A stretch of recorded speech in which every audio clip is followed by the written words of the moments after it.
नमस्कार साथियों, स्वागत है आप सबका एग्जामपुर में। हम हैं एग्जामपुर कलम से क्रांति। आजकल आपने चर्चा में एक बिंदु सुना होगा ट्विन टावर के बारे में।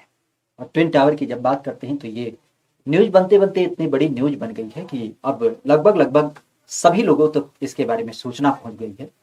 तो हमने भी सोचा कि इसके तह में जाया जाए, आखिर क्या एक पूरा आधार है और क्यों इस बिल्डिंग को गिराया जा रहा है। क्योंकि आप भी जानते हैं आवास कोई इतनी आसान बात ना होती है और किसी ने किसी मेहनत से इस आवास को निर्मित किया है, तो फिर काहे उसका आवास तोड़ा जा रहा है। सारी पहलुओं की हम यहाँ पे एक एक करके पड़ताल करेंगे। विशेषतः जल्दी से जल्दी आप लोग इस सेशन में बन जाए और इस सेशन को लाइक और साझा कर दें। बिंदु की अगर बात करें तो एक कंपनी होती है जो प्रॉपर्टी डीलिंग से संबंधित खास करके बिल्डिंग्स वगैरह बनाती है, जिसका नाम है सुपरटेक। और सुपरटेक के द्वारा यह की बिल्डिंग बनाई गई, क्योंकि इसमें दो बड़े बड़े टावर आपको दिख रहे होंगे, तो इसी कारण से इसको ट्विन टावर नाम दिया गया है। कायदे से आज का जो आपका ग्रेटर नोएडा का लोकेशन है वहां पे इसकी अवस्थिति है। प्रमुखता से अगर जो इसकी बात की जाए तो सबसे पहली बात तो यही आती है कि इस टावर को गिराने का मतलब क्या है। लेकिन उससे पहले ध्यान रखिएगा, ये जो टावर है आज भारत में सबसे बड़ा टावर माना जा रहा है। किसके मामले में? ऊंचाई के मामले में। कुतुब मीनार की जब बात करें तो आप देख सकते हैं कि जो 5 मंजिला कुतुब मीनार है उससे भी ऊंची आपकी ट्विन टावर है। आज के लगभग लगभग कह सकते हो कि इसकी जो बनावट की बात की जाए तो ये 100 मीटर से ऊंची आपकी इमारत है। कायदे से अगर देखा जाए तो अभी सुप्रीम कोर्ट का एक फैसला आया है और उसी कारण से इसको गिराया जा रहा है। हालांकि ये फैसला अभी ना 2021 में आया था, एक साल पहले ही, और उसी फैसले को आधार में रखते हुए इस टावर को गिराया जा रहा है। 31 अगस्त 2021 जब सुप्रीम कोर्ट ने नोएडा के सेक्टर 93A के अंतर्गत स्थित इस ट्विन टावर, जो कि भारत में सबसे ऊंचा टावर माना जा रहा है, क्योंकि इसको अवैध तरीके से बनाया गया। जो हमारे यहाँ पे प्रॉपर्टी के संदर्भ में विभिन्न प्रकार की बिल्डिंग्स वगैरह बनाई जाती हैं, जो उसके रूल रेगुलेशन है, उसको यहाँ पे कह सकते हो कि दरकिनार करते हुए इस बिल्डिंग को निर्मित किया गया। और इसी कारण से यहाँ पे इसको अवैध करार देते हुए इसको सरकार ने, खास करके सुप्रीम कोर्ट ने, इसको क्या कहा कि जल्दी से जल्दी गिराया जाए। 2021 में ही सरकार मतलब सुप्रीम कोर्ट ने बोला कि 3 महीने के अंदर गिरा दिया जाए, लेकिन संयोग से ऐसा कोई माहौल ना क्रिएट हुआ। अब इसकी जब बात की जाए तो आज चूंकि 28 अगस्त है और आज 28 अगस्त में कह सकते हैं कि 1 साल के बाद इस बिल्डिंग को गिराया जा रहा है। कायदे से ध्यान रखिएगा, आज 2:30 बजे ये जमीन, जो पूरी तरीके से कह सकते हो कि भारत की सबसे ऊंची बिल्डिंग है, जमी जस्त हो जाएगी। कायदे से अगर देखा जाए तो नियमों की अनदेखी के कारण इस बिल्डिंग को गिराया जा रहा है।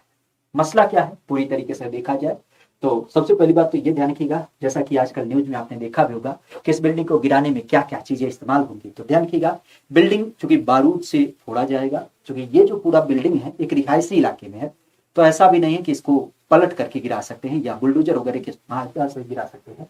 तो इस कारण से इसमें बड़े क्रम से, बड़े तरीके से इसको ब्लास्ट करते हुए गिराया जाएगा, जैसे आसपास में कोई ऐसा नुकसान ना हो। कायदे से लगभग लगभग 3500 से 4000 किलोग्राम एक्सप्लोसिव की जब बात करें बारूद का, तो इसमें इस्तेमाल किया जा रहा है। कायदे से अगर देखा जाए तो चूंकि इसको एक संरचना के अनुरूप गिराया जाएगा, और उसकी जब बात की जाए तो गिराने में लगभग लगभग 9 सेकंड का पूरा एक अनुमानित समय इसके लिए सुनिश्चित किया गया है कि ये जो बिल्डिंग आज आपको दिख रही है 32 मंजिल, वह जमीन में दब जाएगी। कायदे से अगर देखा जाए तो पूरी बिल्डिंग गिरने में कह सकते हो कि वैसे तो 9 मिनट लगेगा बिल्डिंग के गिरने में, लेकिन बिल्डिंग के साथ मलबा गिरना और सारी चीजों को गिरने की जब बात करें तो कुल मिला के आके 15 सेकंड का समय लगेगा। और उसके बाद आप कह सकते हो कि ये 32 मंजिला इमारत पूरी तरीके से ध्वस्त हो जाएगी। अब ये तो सारी संरचनाओं की बात हो गई, लेकिन बात हो रही है कि आखिर इस बिल्डिंग को कैसे गिराया जाएगा। तो खासा ध्यान रखिएगा, बिल्डिंग को गिराने के लिए भी बहुत मजबूत टेक्नोलॉजी इस्तेमाल की जा रही है, क्योंकि ये रिहायशी इलाके में है, तो ऐसा भी नहीं है। और आप भी जानते हैं जब इतनी बड़ी मलबे को एक साथ गिराया जाएगा तो भारी कंपन भी हो सकती है। तो इन सब पहलुओं को देखते हुए यहाँ पे इस बिल्डिंग को बड़े आराम से कह सकते हो कि बड़े लय से गिराया जाएगा। अगर इसकी बात करें तो इसका पूरा एक संदर्भ है कि वैसे तो चारों तरफ बिल्डिंग्स है, तो जिधर इस बिल्डिंग को गिराना है उसके हिसाब से इसको विस्फोटक वगैरह लगाए गए हैं। कायदे से अगर देखा जाए तो ये 2 बिल्डिंग है। 2 बिल्डिंगों की जब बात की 40-40 मंजिले के संदर्भ में, तो एक टावर का नाम है जिसका नाम है सियान, और एक टावर है जिसका नाम है एपेक्स। कायदे से देखा जाए तो जो सियान टावर है, जब उसके लगभग लगभग 60% से ज्यादा बारूद फट चुकेंगे तब उसके बाद एपेक्स टावर गिराया जाएगा। ऐसा इस कारण से क्योंकि दोनों साथ ना गिरे, नहीं तो कंपन आपका बड़ी तेजी से होगा। तो इस कारण से पहले एक टावर लगभग आधे से ज्यादा गिर जाएगा, फिर आपका दूसरा किया जाएगा। प्रमुख रूप से देखा जाए तो कह सकते हो कि लगभग लगभग जितने बारूद इसमें लगाए गए हैं उनको फटने में 9 सेकंड लगेंगे और अंततः पूरी तरीके से जो बिल्डिंग का मलबा गिरेगा उसको गिरने में 4 से 5 सेकंड लगेंगे। तो कुल मिला के 12 से 13 सेकंड में ये बिल्डिंग आपकी गिर जाएगी। अब बात तो ये हो गई बिल्डिंग गिरने का और तरीके का, लेकिन आखिर सबसे बड़ी बात ये आती है कि किसी के आवास को गिराया क्यों जा रहा है, बिल्डिंग गिराई क्यों जा रही है। तो इस बिंदु को ध्यान रखिएगा कि ये जो बिल्डिंग है जो कि नोएडा में आज आपको दिखता है, करीब करीब अगर देखा जाए तो ये बिल्डिंग जो है वह जब आपकी बनाई गई थी तो इस बिल्डिंग बनाने में 300 से लेकर के 400 करोड़ रुपए खर्चा आया है। आज जिस लोकेशन में आपका स्थित है वहां पे इस बिल्डिंग का अगर जो आप जमीन खरीदते हैं तो 10,000 रुपया वर्ग फीट के हिसाब से इस जमीन का रेट भी है, और मार्केट वैल्यू के हिसाब से देखा जाए तो इससे जो बिल्डिंग का खर्च है वह आपका 1,000 करोड़ से ज्यादा रुपया क्या होगा इस बिल्डिंग की कीमत होगी। लेकिन चूंकि इसके ऊपर विवाद काफी लंबे समय से चल रहा था तो इस कारण से इसकी मार्केट वैल्यू 600 से 700 करोड़ रुपए अभी भी आकी जा रही है। अब चूंकि बारूद के माध्यम से इसको गिराया जा रहा है, आसपास के लोकेशन को सेव किया जा रहा है, तो इसको गिराने में भी तकनीकी का इस्तेमाल हो रहा है, तो एक बड़ा खर्च होने वाला है। लगभग लगभग 17.55 करोड़ रुपया इस पे खर्च होगा इस बिल्डिंग को गिराने में भी। और ध्यान रखिएगा इसका जो पूरा खर्च है वो पूरी तरीके से बिल्डिंग के जो बनाने वाले हैं खास करके सुपरटेक के द्वारा, तो इसी के द्वारा वहन किया जाएगा। प्रमुख रूप से देखा जाए तो आज लगभग लगभग 950 से ज्यादा इसमें फ्लैट्स बने हुए हैं। अगर इसकी बात की जाए तो ये 32 मंजिल की एक इमारत है जिसमें 2 टावर, एक एपेक्स और एक सियाने आपको दिख बनता है। एक चीज ध्यान रखिएगा, जैसा कि हमने शुरू में बताया कि नियमों की अनदेखी, तो नियमों की अनदेखी में एक बिंदु ये बताया गया है, ये जो दोनों टावर जहां खड़े हैं नियम के अनुसार अगर देखा जाए तो यहाँ पे एक ग्रीन पार्क मैप में बनाया गया था, लेकिन मैप आप भी जानते हैं नियमों की अनदेखी, तो इस कारण से इसकी जगह पे ये बिल्डिंग खड़ा है। हमारे यहाँ पे आपने सुना होगा कि हर जितने भी जहाँ पे लोग रहते हैं वहां पे रेजिडेंस का क्या होता है, एक वेलफेयर एसोसिएशन होता है। तो जब ये बिल्डिंग बनाई जा रही थी शुरुआती दौर की जब बात थी 2004 के बाद, तो लोगों ने जो रहने वाले लोग थे जो घर खरीद रहे थे तो उन्होंने बिल्डर से बोला कि भैया हमें एक बार मैप दिखा दो कि कैसे कैसे आपका जमीन बनाया जा रहा है और कैसे कैसे इसके फ्लैट वगैरह निकलेंगे। तो बिल्डर ने साफ शब्दों में बोला कि नहीं नहीं हम मैप ना दिखाएंगे, और एक तरीके से कह सकते हो बायर को सीधे सीधे मना कर दिया। तो बायर लोग फिर एक तरीके से परेशान हुए क्योंकि भाई सभी बिल्डिंग खरीद रहे थे, सभी इसमें फ्लैट खरीद रहे थे, तो उनका मानना था कि हमें तो अपने लोकेशन के बारे में एक जानकारी होनी चाहिए। और इसी कारण से वह फिर कहां पहुंचे, नोएडा अथॉरिटी के पास पहुंचे। क्योंकि नोएडा अथॉरिटी जिन्होंने इनको जमीन दिया था उनसे पूछा कि भैया बिल्डर हमें मैप ना दिखा रहा है, कम से कम तुम ही मैप दिखा दो। तो नोएडा अथॉरिटी ने भी क्या किया, एक तरीके से उनकी कोई मदद नहीं की। और जाहिर सी बात है जब किसी का पसीने की कमाई एक तरीके से कहीं पे इस्तेमाल की जाती है, लगती है, कोई इन्वेस्ट करता है, तो उसके अधिकार के बारे में वह जानना चाहता है। तो फिर इस एसोसिएशन के संबंधित जितने भी आपके रहने वाले लोग थे वह लोग चले जाते हैं इलाहाबाद हाई कोर्ट 2012 में, क्योंकि ना तो बिल्डर ने मदद किया ना तो नोएडा अथॉरिटी मदद किया। तो जब ये इलाहाबाद हाईकोर्ट 2012 में जाते हैं तो ये जैसे ही मामला हाईकोर्ट में जाता है, क्योंकि एक चीज बताएं 2004 का ये बिल्डिंग का मसला है, लोगों के पैसे ले लिए गए थे और पैसे लेने के बाद इस बिल्डिंग को नहीं बनाया जा रहा था। एक चीज बताइए सीधे शब्दों में, अगर कोई बिल्डिंग खरीदता है तो क्या ये सोच को कि आज के 30 साल बाद हमें घर मिलेगा, कभी ये ना सोचता है। जो भी पैसा देता है वो चाहता है कि हमें साल 2 साल में घर मिल जाए। यहाँ पे क्या हो रहा था, काफी लंबे समय से बिंदु को टाला जा रहा था कि अब बनेगा अब बनेगा अब बनेगा, इस टाइप वाला मसला चल रहा था। क्योंकि बिल्डर था उसको बहुत सारी चीजों को इसमें देखना था। कायदे से जैसे ये मामला चूंकि 2004 से 2012 8 साल का पूरा समय काल बीत गया, जब ये मामला इलाहाबाद हाई कोर्ट में गया तो सुपरटेक बिल्डर की जब बात करें तो उन्होंने क्या किया, इसके काम को तेज कर दिया। क्यों? क्योंकि अब तो कानूनी कार्रवाई होनी थी, तो उसे लगा कि अब तो सिकंजा कसने वाला है, तो वहां पे काम को तेज कर दिया कि जल्दी से बना करके लोगों को फ्लैट वगैरह डिस्ट्रीब्यूट कर देंगे। खासा 2012 की जब बात करें तो उस टाइम पे केवल 13 मंजिल बनी थी। 2004 से 2012 आप समझ सकते हैं केवल 13 मंजिला बनी थी, लेकिन जब यह मामला कोर्ट में गया तो केवल 1.5 साल में यह बिल्डिंग 32 मंजिल बनके तैयार हो गई। तो आप समझ सकते हैं कि कितनी तेजी से काम हुआ। और जब तेजी से काम हुआ तो लोगों का यह मानना है क्योंकि भाई आवास है, सबका भविष्य उसमें है, तो इस कारण से लोगों ने कहा कि बिल्डर ने बड़ी तेजी से कार्य पूरा किया और इस तरीके से दिन रात काम जारी रखा और नियमों को बिल्कुल आप कह सकते हो कि यहाँ पे तकनीकी रूप से कोई यहाँ पे विशेष पहलू को ना ध्यान रखते हुए केवल इसका लक्ष्य था बिल्डिंग को खड़ा करना। मतलब यहाँ पे मटेरियल की बात हो या बिल्डिंग की गुणवत्ता की बात हो, तो इन सब चीजों को ताक पे रख दिया गया। अगर देखा जाए तो 2012 में तो मसला इलाहाबाद हाई कोर्ट में गया ही था, और बाद में जब नियमों की अनदेखी वगैरह को प्रूव किया गया तो उस आधार पर 2014 में हाई कोर्ट ने बोला कि नहीं नहीं, अब इस बिल्डिंग को पूरी तरीके से गिराया जाएगा, क्योंकि ये पूरी तरीके से क्या है, अवैध है। अब जब से ये मसला यहाँ पे आता है तो उसी के बाद ये जो 32 मंजिला इमारत थी, बननी थी 40, लेकिन 32 मंजिल पे ही क्या किया गया, इसको रोक दिया गया, क्योंकि इसके ऊपर कोर्ट केस वगैरह आपकी चलने लगी। कायदे से अगर देखा जाए तो ये मसला जन्म कहां से लेता है, हालांकि ये आज की इमेज है योगी आदित्यनाथ की, लेकिन उस टाइम के मुख्यमंत्री की जब बात करें, जो कि 2010 में हुआ करते थे, 2009-10 में, तो 2009-10 में उत्तर प्रदेश सरकार में एक फैसला लिया गया था बिल्डिंग वगैरह बनाने को लेकर के।